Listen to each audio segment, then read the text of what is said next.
Hello and welcome to Between Two COOs, where phenomenal chief operating officers come to share their knowledge, advice, and at the very end, a crazy story. I'm your host, Michael Koenig, and our guest today is Stephan Jacob, co-founder and chief operating officer of Cotopaxi, the company whose outdoor gear has made both hiking trails and city streets more colorful, while also catching Patagonia and the North Face flat-footed. Cotopaxi has ESG, or environmental, social, and governance, baked into its core as a certified B corporation that donates a percentage of its revenue to fight poverty through the Cotopaxi Foundation. And with $100 million in revenue in 2022, that's a fair chunk of change. It's also a member of the 1% for Planet, which means it's pledged to donate 1% of its revenue to environmental causes. There's clearly some muscle behind their motto of gear for good. And as a bonus, they've got a couple of llamas on staff. So, Stephan, welcome. Thanks for being here. Awesome, Michael. Thanks for having me. Excited for the conversation. So give us the origin story. How did you and your co-founder Davis come to create Cotopaxi? Yeah. So Davis and I, we've known each other for almost 12 years at this point. Have worked together for 9 of those years. We both met at Wharton at business school. Did a dual degree, a Wharton MBA, and a Master in International Studies with a focus on Latin America. And as part of the program, traveled extensively together, spent time in Argentina and Spain, and then, spent the 2 years at school resisting the temptations of recruiters on campus, and instead surrounded ourselves with people who were really serious about entrepreneurship, about using, the time at school to start, their next business. And quickly found out that we had a lot of shared values around the type of entrepreneur that we wanted to be, the type of businesses that we wanted to build. And so during those 2 years, became close friends, and did our master thesis together on using micro entrepreneurship as a means to help people break out of a cycle of poverty, and traveled together in the Philippines, and created a strong bond. But we didn't start Cotopaxi out of school, right? We both went on to raise venture money while at school, and started our own businesses. Davis went to Brazil, started baby.com.br, and I started a business, Kembrel, in Philadelphia, we both executed and grew these businesses over a couple of years, and then happened to exit around the same time in 2013. Davis was coming back from Brazil, had already started thinking through like what was next for him. Cotopaxi was already in the back of his mind, a direct-to-consumer outdoor brand with a deep humanitarian social cause at its root. And we connected at a reunion event for the Lauder Institute in New York, and that was over a weekend. And then I think the following Friday I flew out to Utah to check it out, because it was just such a compelling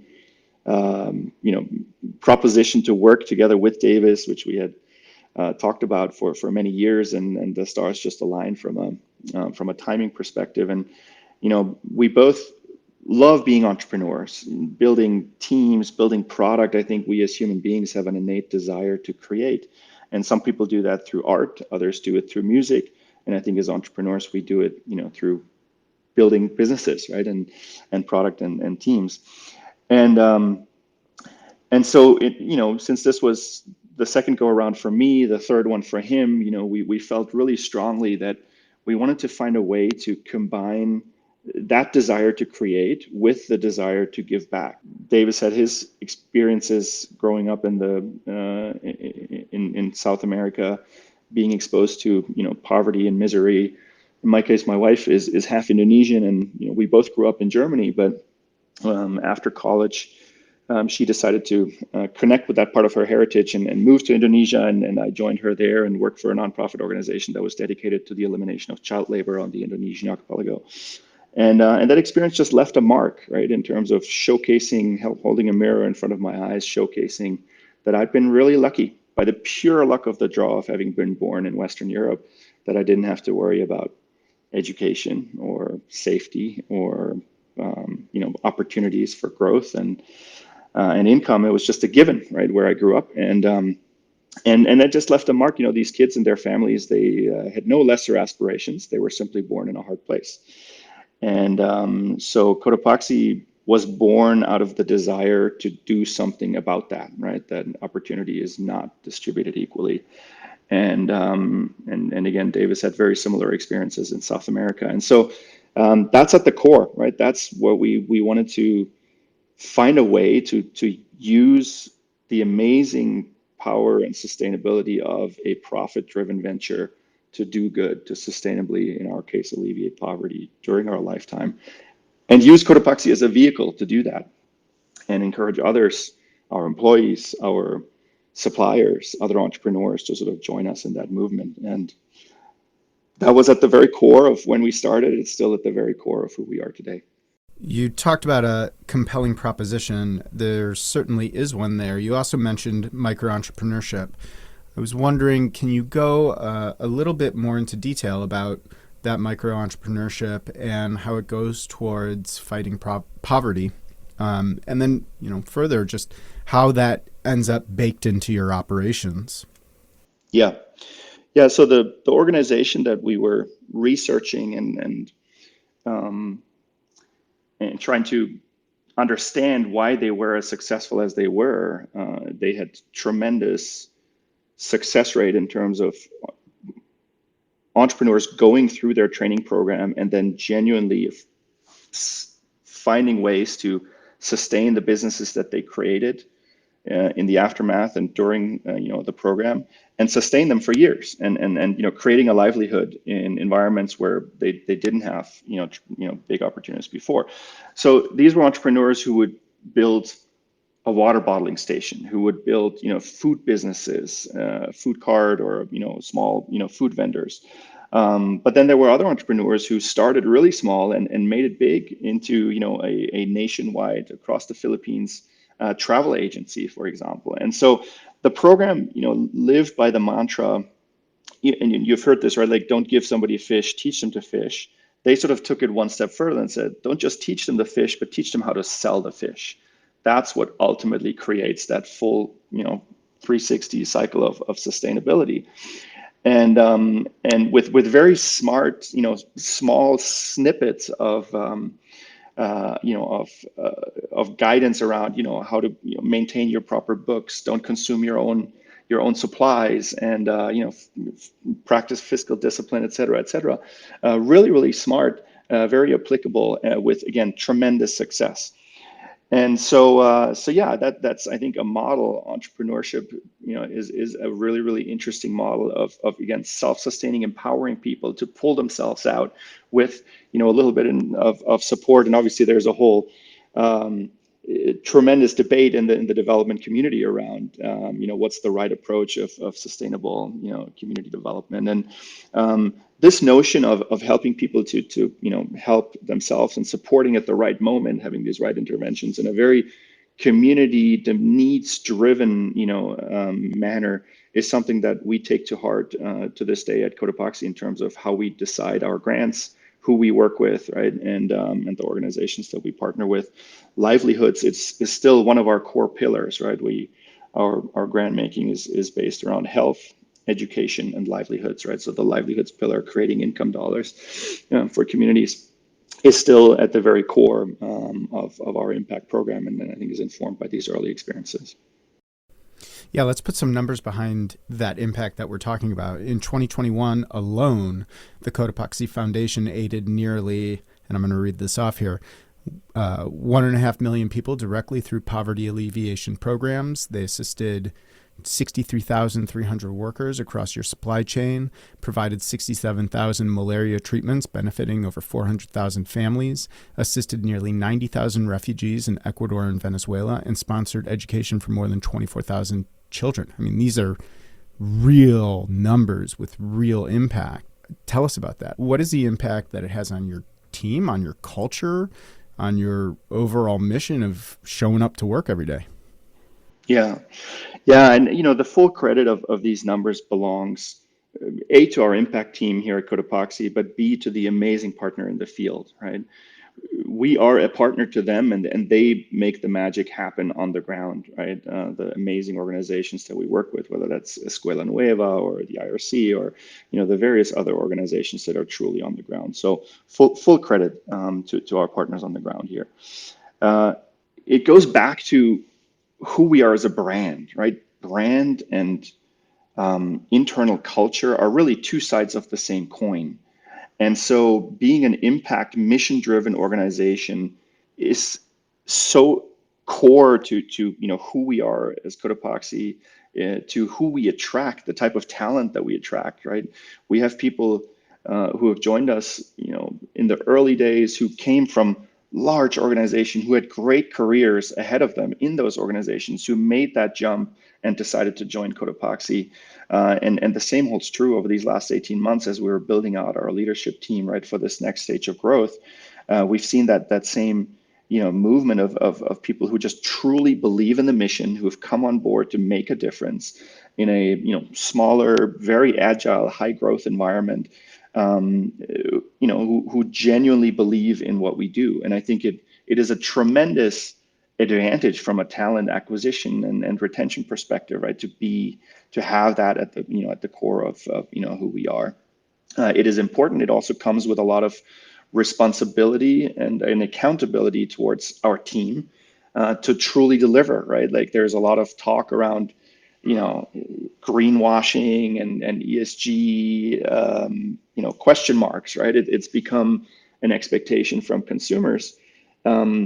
And I think as an organization, we need to make sure that it is real, it is genuine, right? And that we actively, across the board, execute according to these principles, right? That we have defined of genuinely doing good internally with our team, treating people right, and obviously evaluating our entire value chain, right? To minimize the negative externalities, everything from we've been climate neutral for 2 years in a row now, very cautiously evaluating, right, the outdoor industry, some of the products that we make, whether that is fleece with regard to microplastics, whether that is in rainwear with regard to some of the DWR coatings. There are negative externalities. That's real, right? And I think we need to be responsible there and act in a way that minimizes those and offsets them where possible. And at the same time, this brand is built around people, right? Making sure that we genuinely identify communities in need and partner again with organizations on the ground to help put communities on a different trajectory of development.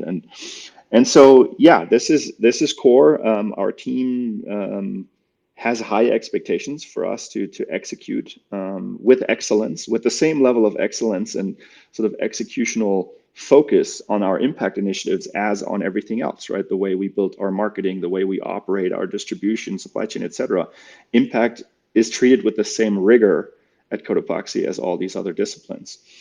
And so it is, very, very core to who we are as a brand. And I think it has helped to build a strategic moat around the brand. There's no question. It's hard to replicate. I think that because it's so tightly interwoven into the sort of the DNA of the organization, right? So there's definitely advantages there, but at the same time, it's something that we need to, as we scale, pay very, very close attention to make sure that we stay true and genuine with regard to those efforts. Since you brought up brand, let's kind of take a step back. It takes some guts to take on behemoths like Patagonia and the North Face, and I'd love to get into supply chain at some point, but you haven't made it easy for yourselves either. You use repurposed, recycled, and responsibly sourced materials for all of your products. I don't imagine that there's a manual on how to do that. Tell us about those decisions, how you learned to do it, but then I also want to touch on that brand thing. I mean, so much of what you talked about in terms of brand and the brand loyalty and setting yourselves apart and having that moat, there's a lot riding on developing that in order to take on the competition. So very, very interested in all of that. Yeah, for sure. It's been an iterative process, right? In terms of learning how to do this right. Neither Davis nor I had any idea of how to run a corporate philanthropy program the right way, right? It's easy. We had the desire to give money away, beyond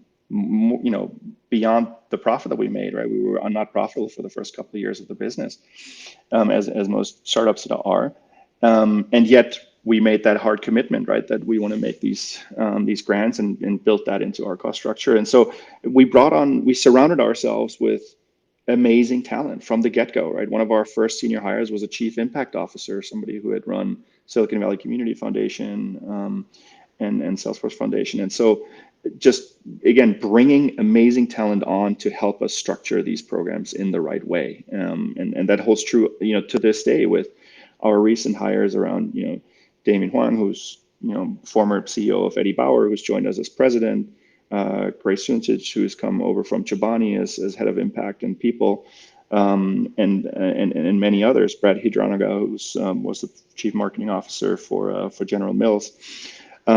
And so, for us, that's a big part, right? Being open to learn, being open to understand what we don't know, and then act on it by bringing that expertise in house, and then to iterate. You'd mentioned our repurpose program. This was a discovery as we were sourcing product. Our packs are made in an amazing factory in the Philippines. We walk across the factory campus there and see big warehouses full of small rolls of fabric. So we asked the team, what is this? What are these like piles and piles of material that you have sitting here? And they say, oh, that's everything that's left over from bulk production runs. And we don't really know what to do with it. So it just sits on the shelves on a regular basis. We purge it. We either, it goes into a landfill or gets burned or whatever. So we said, isn't there a better way to do something with that material? There's nothing wrong with the material except that it's small rolls, right? Not enough for a full bulk run. So that was the origin, the nucleus of the idea to reuse all of that excess fabric by empowering the sewers on the floor, right? They execute on a very well specified tech pack that shows exactly, okay, this fabric goes here, and then this blue fabric goes here, and then et cetera, et cetera. And they just execute on that. We turned that around and said, well, why don't you decide? We give you the patterns, right? You can cut up whatever material you have on hand, and then you decide how to put that pack together, right? Basically, up-leveling their creativity. They become the designer on the floor, and creating these really colorful, amazing packs that Cotopaxi is known for. We use up not all of that, right? It would be nice if we had completely cleaned up the supply chain, but we haven't, right? We're working on that. We use up excess fabric. We prevent that from going into a landfill. And to go full 360, right? It's in the eyes of the factory, this is trash. So gross margin is actually really, really attractive, right? Because we pay cents on the dollar, for that type of material. And so, and at the same time, it creates this amazing story of sustainability for our customers. It's unique, one for one. There are no two packs that are exactly alike because there are so many combinations, from thread color over zipper pulls over the different fabric panels. But it's just a beautiful example of approaching a problem that we discovered in the supply chain with humility and with creativity, and to do things a little differently. And then built the back end around that, right? Working with our factory, obviously, from a production perspective, and then built the back end, technical background at Cotopaxi that customers can actually choose, right? When you go to our site and you look at our choice program, you can refresh the page and it will give you all these different options. So each of those packs, because they're unique, are individually photographed by our team and then uploaded to the site with sort of a back-end system that allows us to pick and pack exactly the product that the customer chooses, right? So it's, it's just a beautiful, success story. There was no playbook, right? No 3PL system, no WMS system supports this type of approach. No factory floor that, from the get-go will necessarily support that. But I think that's the advantage of having no preconceived notions of how things have to be done and being willing to challenge them, right? And then obviously working with strong partners that are able to help execute on that. And so we've been really fortunate, right, to work with amazing partners on the supply chain side, and then obviously building a team that is excited about those types of opportunities to do things a little differently, under the goal set, right, of sustainability, environmental and human and social sustainability. That's wild. And it kind of brings a whole different spin on direct to consumer, right? We're not talking about a distribution model when I say that, like Dollar Shave or whatever other direct to consumers we think about. This is direct relationships between the consumer and the person who's actually making the product I'm having a tough time thinking about another example of that, just period. Yeah, yeah, that was part of the thought process here, right? Like all the products we consume on a daily basis, it's kind of a black box, right? Like you order them on Amazon, and sure, you might see, oh, this came out of China, or this came, was made in the U.S., or whatever, but there's very little, visibility for the human beings behind that, right? And so, yes, that was part of the rationale. Like, is there a way for us to celebrate these sort of unsung heroes in our supply chain by elevating them, by profiling them, and giving them a chance to sort of again up level, right, like their value contribution, and then tell that story to our consumers. And when you think about scale too, if someone were to say to you, hey, we want to do one of a kind products, but we're going to do it at scale, that's quite challenging there. It's almost like an oxymoron. And you guys have figured out how to do it. Let's take a step back. Cotopaxi is a B-Corp. To start, for those listeners that might not be familiar with B corporations, can you give us a primer? Sure. I think it's important. There are two concepts to distinguish. There is the benefit corp, which is a legal entity similar to an S corp or a C corp, right? And most states here in the U.S. at this point have passed legislation to be able to register as a B Corp or benefit corporation rather. We did that in Delaware, Utah at the time, where the Cotopaxi is based, didn't have benefit corporation legislation yet. They do now. And we were involved in getting that on the books. But that's sort of like step one. And what that does, it basically just says in our articles of incorporation, it is prescribed that we exist to have a positive, measurable impact on the world. Now that's a pretty broad concept, and it's not much more specific than that, but it basically protects us as the management team, as the executive team, from a shareholder coming after us for not exclusively maximizing shareholder value, right? We exist to do good and not just to make money. The two are not necessarily at odds, right? But it's basically, that's sort of the legal part, right, of benefit corporation. And then there is B Corp. B Corp certification is independent from the, what legal entity you are. It is an independent third-party certification run by B Labs that, in a very stringent and time-consuming process, evaluates how you operate as a business around environmental, social, sustainability criteria. And we're a benefit corporation legally, and we're also a certified B Corp, have been for many years now. And so, for us, there's a lot of discussion and debate around, ESG these days in general, and also with regard to B Corp. The movement, the organization, the number of corporations that have become certified over the last few years has increased drastically, which from our perspective, that's a great thing. The community is growing. It means more organizations are embracing the notion that that they need to look out for stakeholders beyond sort of the traditional, Chicago School of Thought, Milton Friedman School of Thought, traditional stakeholders. And so I'll leave it at that. But that's sort of like the general notion, right? It's a certification that requires businesses to showcase very transparently how they operate, and then evaluates them along criteria and awards points for sustainable operations. You all have been a B Corp for quite some time, and it is baked into your DNA. We've already talked about that, right? You all talk the talk, you walk the walk.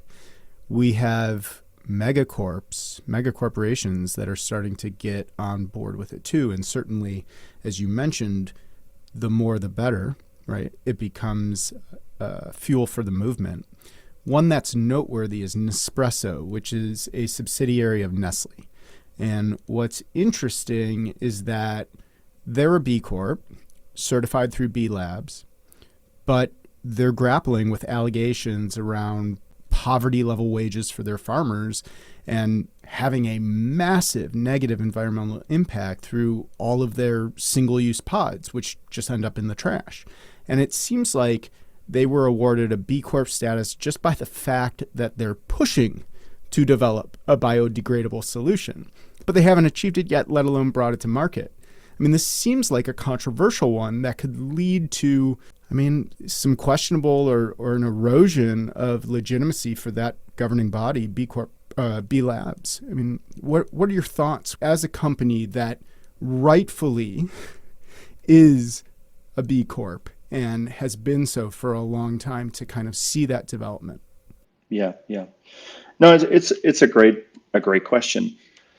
We applaud any and all organizations that are genuinely pushing and holding themselves accountable to external standards to do better, right? Along environmental sustainability, social sustainability. Becoming certified as a B Corp, if I compare where we are today, we've been a B Corp for many years. Becoming certified when we first, were certified several years ago, if I look at how we were operating at the time, there were no egregious, supply chain issues, child labor, or anything like that. But did we have full visibility and transparency on tier 2, tier 3, right? Like where our zipper pulls are coming from? No, we didn't, right? And so I don't think that the act of getting certified per se means that you're at the pinnacle of sustainability and there's nothing that you can do better and differently. To me, getting involved with this community means that you care. For whatever reason, there is economic benefit to that at this point. Yes, that is true.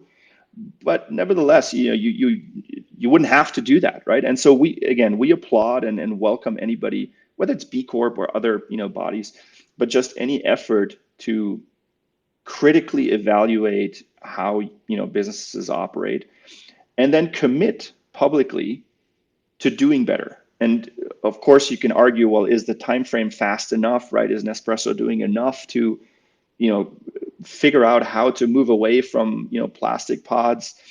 I don't know. I don't have the insights there, right, to evaluate the speed with which they commit to that. That said, I think what's the alternative, right? Them not doing it and them not, trying to do better. I don't know, right? So, Cotopaxi, we're optimists by nature. So you're never going to hear me say a bad word about anybody who's trying to operate, better, including a large multinational conglomerate. And if anything, and we've had a lot of these discussions around, taking an activist stand, taking an aggressive stance against certain issues, closing doors, shutting down conversations.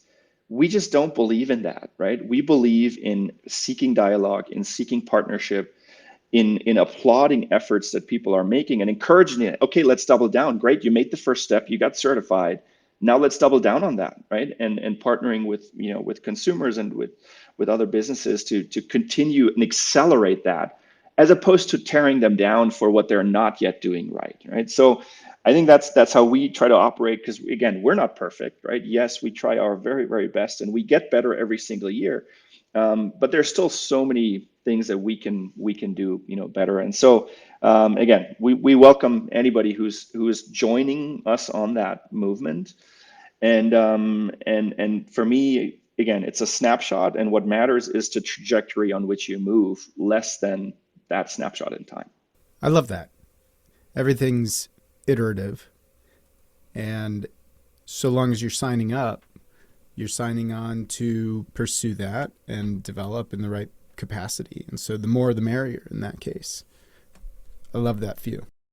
Right. And I think as a community, right, like we do need to hold each other accountable. And I think the consumer does that too, right? Like there are bad actors, yes, but I think it's the minority. I don't think that most organizations that make an effort are doing so only to have a CSR initiative, right, that they can publish in their annual report. I think most organizations genuinely try, and they may it may take some time for momentum to evolve and leadership, especially in larger mature organization leadership, to come on board. But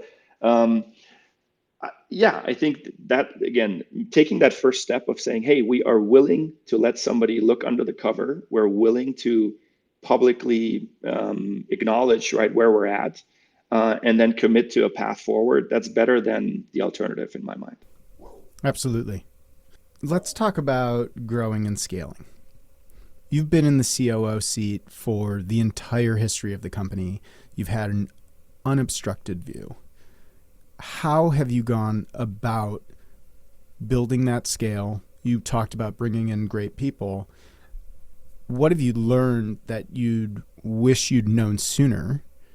And what are you all doing right? Like, this is a thriving, successful business with people who adore your brand, adore your products. I mean, you all are doing a lot of things right. Mm. Yeah. Yes, we're in a great spot. Cotopaxi is still, in the grand scheme of things, a tiny organization, right? In terms of reach and revenue. From an awareness perspective, we're at around 10, 11%, right? In unaided awareness, meaning if you just walk up to somebody on the street, and this is for North America, international, probably even lower the number, 90% of folks have never heard of us, right? Which in a way can be disheartening 9 years in. On the other hand, that means growth, right? That means like opportunity for growth. So we're happy with where we're at.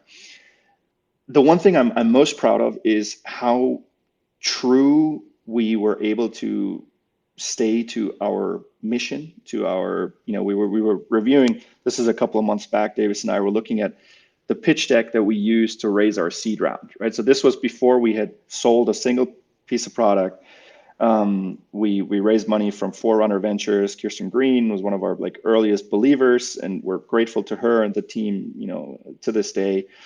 So when we pitched her, right, we were looking at the slides that we were using for that, and we had outlined, right, like what kind of business do we want to be, right? What do we want to stand for?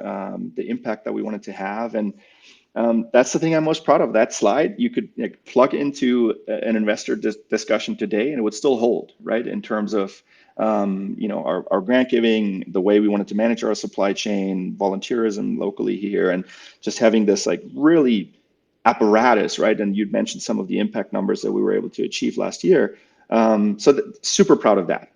That's not to say that we can't do better, but super proud of that.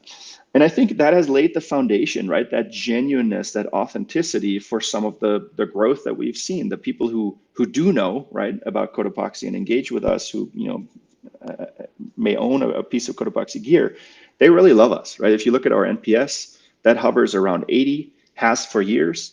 So the people who know that tribe, right? It's a small tribe, but they really, really love us. And I think that's what we're building on, right? Like, how do we create more awareness more broadly, let more people know about the brand while staying laser focused, both from a product perspective, product quality, sustainability perspective, innovation, and from an impact perspective, that we don't lose, who we are as a brand. So those are the things I think that we've done right. What can we do better? I think, back of the house, in the early days, you focus on the customer, right? You figure out how to ship product, you figure out how to, make it right for the customer, and don't look at efficiencies. Don't look at, okay, is your financial reporting as clean as it needs to be? Are all your like SaaS systems, is data flowing the way it should flow? Are you making the very best decisions, et cetera, right? And I think there were step functions of catch up, right, that we had to play, right, where we underinvested into our data and financial integrity, right? So brought in, a CFO who had a lot of experience, who could help us build that out. Brought in a data team to help us build that out and to get us back on track.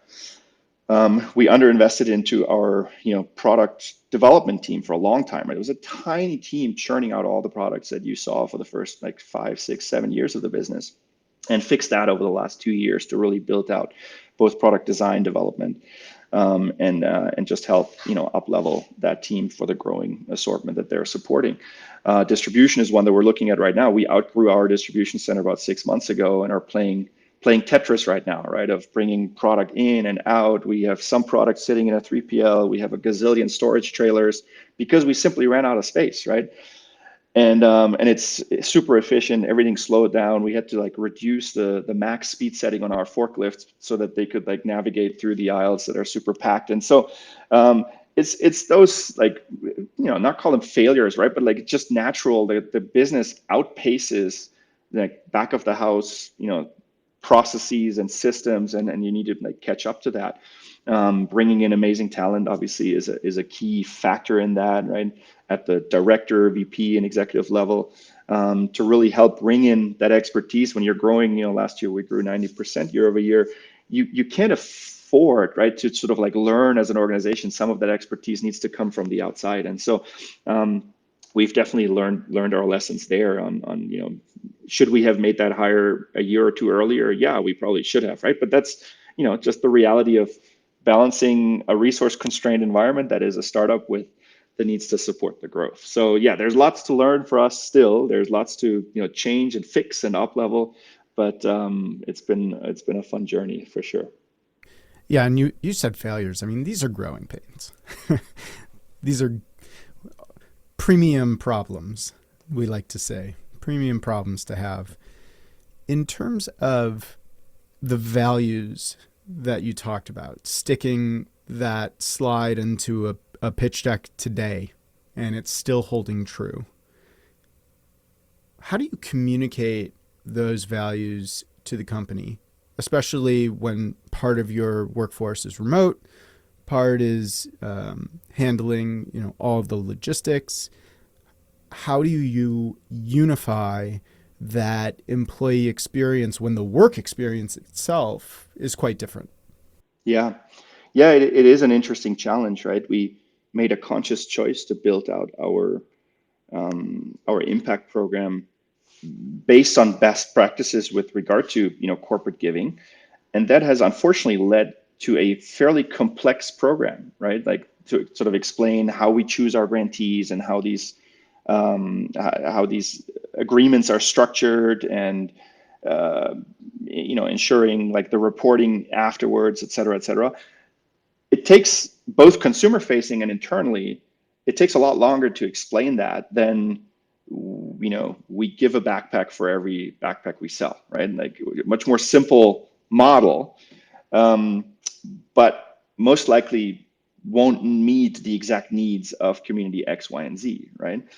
And so that has been a challenge, right? The complexity of our program and how to both externally and internally distill that down and make that consumable in an easy manner. And maybe there is no solution to easy, right? In terms of like giving these like sound bites. So internally we try to give impact the same bandwidth from in terms of a communication cadence as we do any other topic, right? So our impact team speaks at every monthly all hands, all llamas meeting, as we call them.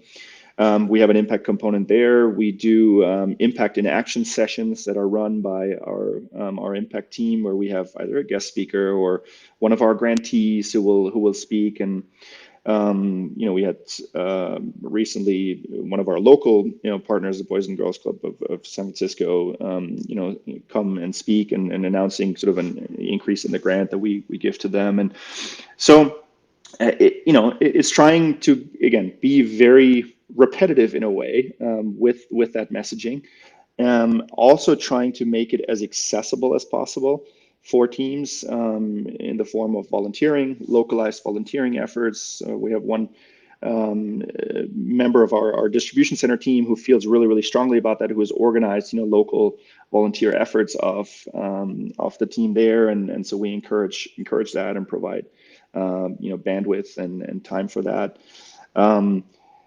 Obviously, our impact report is a big piece on an annual basis, both externally and internally, right? To really hold ourselves accountable to the outcomes, right? Not just, yes, we do all these things, but what is the actual outcome? What have we accomplished, right? And what have our partners accomplished on the ground?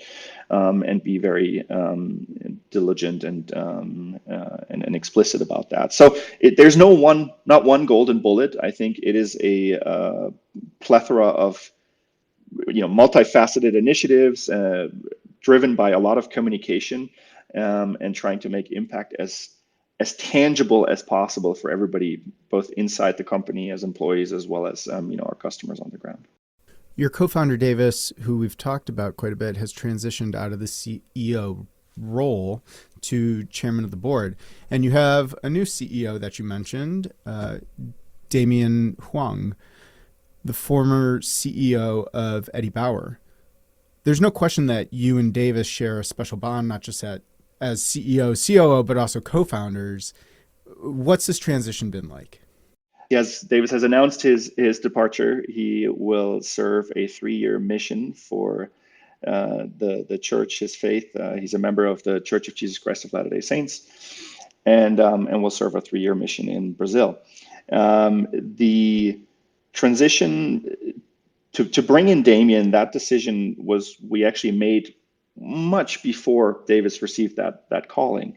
Damien has been with us for a good 8 months now, and it was sort of a recognition, as entrepreneurs, it can be lonely, right? And to push for growth and ensuring that we are the best versions of ourselves over time and are the right person in our respective roles over time takes dedicated effort, right? In a more corporate environment, you have an HR department that will run trainings, and you have mentors, and you have just a pool of talent to draw from, to learn from.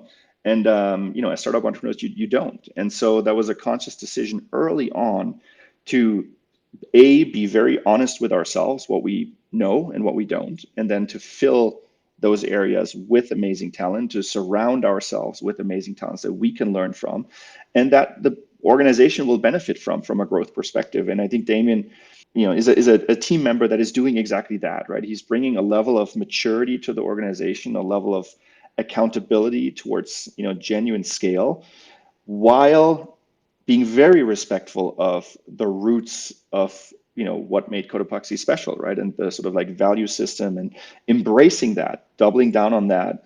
But at the same time, bringing in all obviously the expertise that he's had, not just from Eddie Bauer, but from Patagonia and the North Face, and there are obviously a slew of other hires that are doing the same thing for us. And so it's been a genuinely, I can say that it's been a net positive experience, right? It stretches us all. Success looks differently, right? We brought on a growth investor about 1.5 years ago with Bain Capital. That sort of reset the clock in terms of what success looks like. And a lot of these, senior hires are part of that, effort. The level of accountability is higher, right? The standards of, what good governance looks like, what, clean operations looks like is very different now than it was 3 years ago.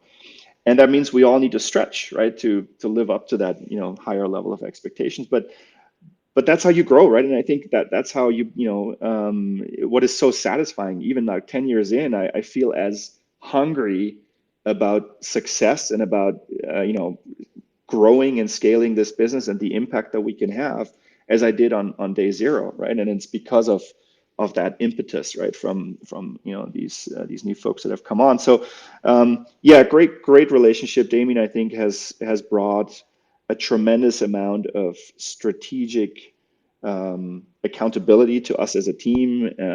Very smart, very product minded person. Ran product for the North Face. That's sort of his forte. And from a distribution channel perspective, very balanced perspective, very data driven, while at the same time just being an amazingly good guy, right? Like he fits right in with regard to, we want Cotopaxi to be a career highlight. No matter how long you're with us, we want you to look back and say, man, this was just an amazing place. I grew, I learned, and I was surrounded by incredible people that I loved working with on a daily basis. And I think he personifies that, along with, again, the many other leaders that have come on. So it's been a really positive experience. The flip side to that is, right, and maybe that's where your question was hinting at, is obviously that's a natural progression in many businesses, right? That you bring in the adults at some point, right? And as a founder, I think there is you need to be okay with that, right? And cannot let your ego stand in the way of that, right? Ryan Holiday wrote, "Your ego is the enemy." I don't know if you read that book. I think very spot on for this type of situation where if you think through what's in the best interest of me personally, right, from a professional development perspective, from a what's best for the business perspective and for the rest of the team, it's being okay with having these strong voices come on, with having, that like these new standards set, that you need to adjust to. And so that's been again a very conscious decision to go down that route, and to sort of keep those feelings that may creep up in check and say like, hey, this is not helpful, so let's not go there, right? Yeah, it's always fascinating to see how teams develop, especially with companies as they scale, right, and have all of these inflection points where it's, I'm sure you've seen the startup graph of excitement and then despair and then growth and then and this escape trajectory. And so to map that to how talent comes in and how you level up and how you mentioned bringing the adults is always interesting to see and track. We started talking about recording this episode months ago. It's my fault that it's taken so long. But ever since we first started talking, I've been traveling around the US and Canada quite a bit. And I have seen people rocking Cotopaxi gear everywhere I've gone, including in the middle of nowhere in Alaska. And I actually started taking pictures of Cotopaxi in the wild, and I was going to send them to you, but then there were too many. My question here is like, what is that like for you as the co-founder and COO to walk around and see your gear on people?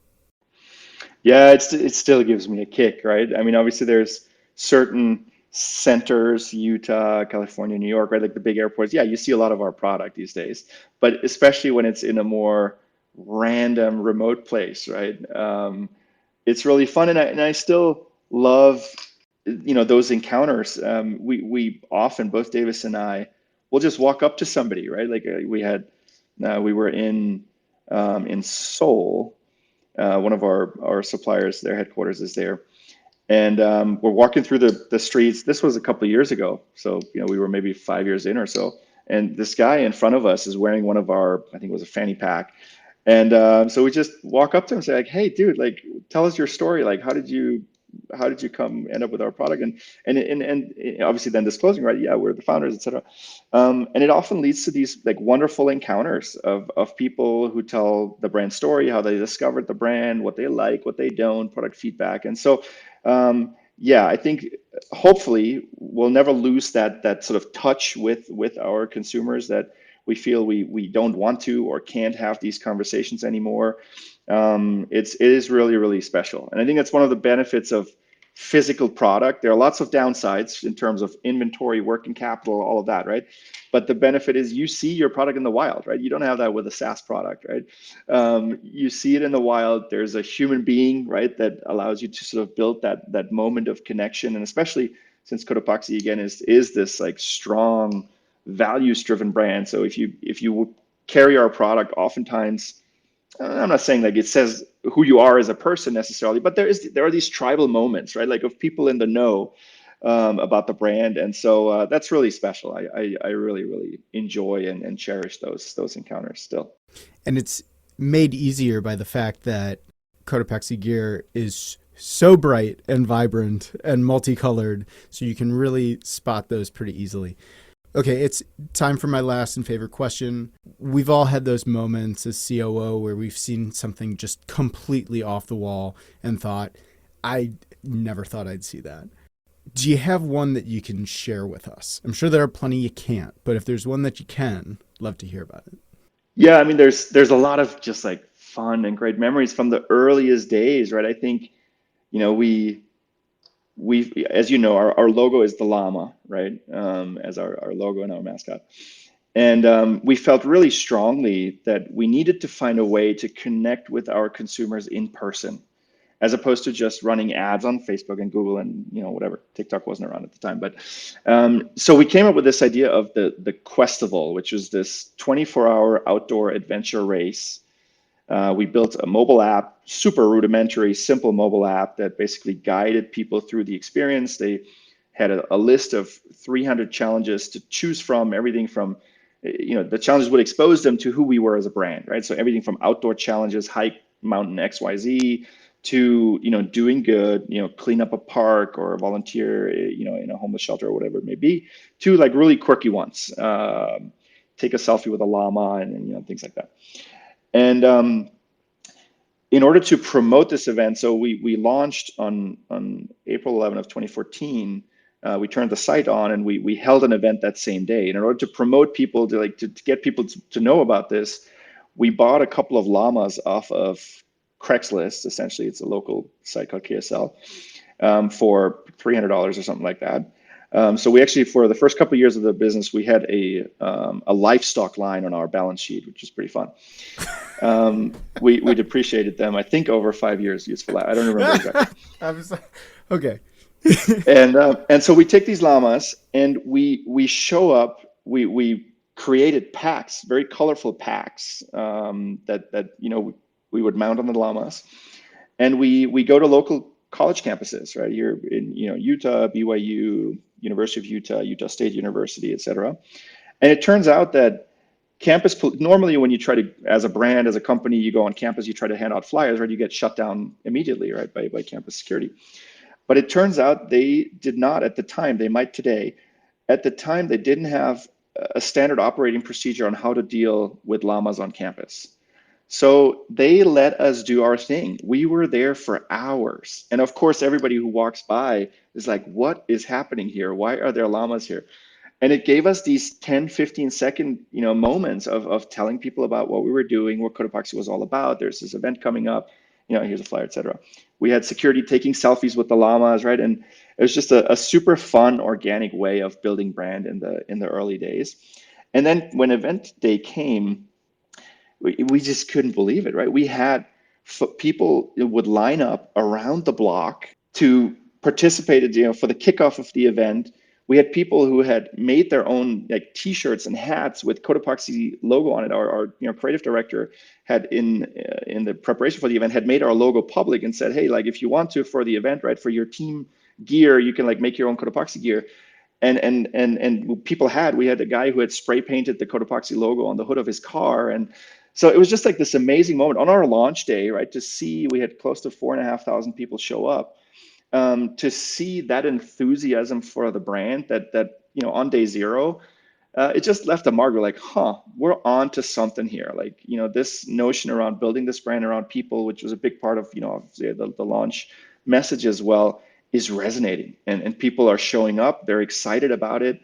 And so, yeah, it was really, really encouraging. And for the first couple of years, we ran these events, all over the country, and seeing that level of enthusiasm, in our customer base, and having, again, these amazing moments. There's this great, video of one of our Salt Lake events, 4,000 people in this gigantic square, and we're swearing them in to do good, right? So you have 5,000, 20-year-olds all wearing our packs, screaming do good together, right, as they launch into their 24-hour experience. So I think it's those human interactions in the early years that were just really, really special, and something that we're now thinking through. How do we keep that alive, right? How do we not become, move away from that and become this anonymous organization? And so again, face-to-face interactions have been really, really special.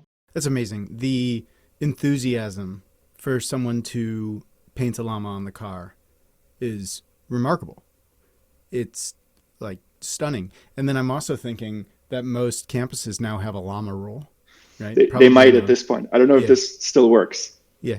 I mean, I'm actually trying to think about that with a security guard or campus police being radioing in and being there's a llama. What do I do? And they're like, what do you mean there's a llama? There's an actual llama here. Like an animal? Yeah, there's an animal. What do I do? I don't know what to do. All right, I guess I'll take a selfie. That to me is hilarious. Well, look, thanks for sharing that, and congrats on all the success to you and the team. It's a massive effort, and I love what you all are doing. I've started buying Cotopaxi gear. It's stood up to Alaskan weather, which was great. Thank you so much for joining us, and thank you all for listening. Stephan, where can people go to keep up with you and Cotopaxi? Just cotopaxi.com, right? We're on all the social platforms. So yeah, just reach out if you happen to be in Utah. Stop by at our stores. So we have several stores across the Intermountain West and in Denver and San Francisco, Seattle, et cetera. So we always love people reaching out and engaging with us. So please don't hesitate. and stay connected to the brand that way. All right, there you go. Everyone, be a llama. Well, thanks for listening to Between Two COOs. I'm your host, Michael Koenig, and a very special thank you to Stephan Jacob for joining us. Tune in next time for our next COO chat on Between Two COOs, and be sure to subscribe on Apple Podcasts, Spotify, or wherever you listen to podcasts so you never miss an episode. Just visit betweentwocoos.com for more. And if you have a minute, please leave us a review on Apple Podcasts and tell others about the show so they can get great advice from phenomenal COOs. Thanks for listening to this week's episode. Tune in next time, and until then, so long.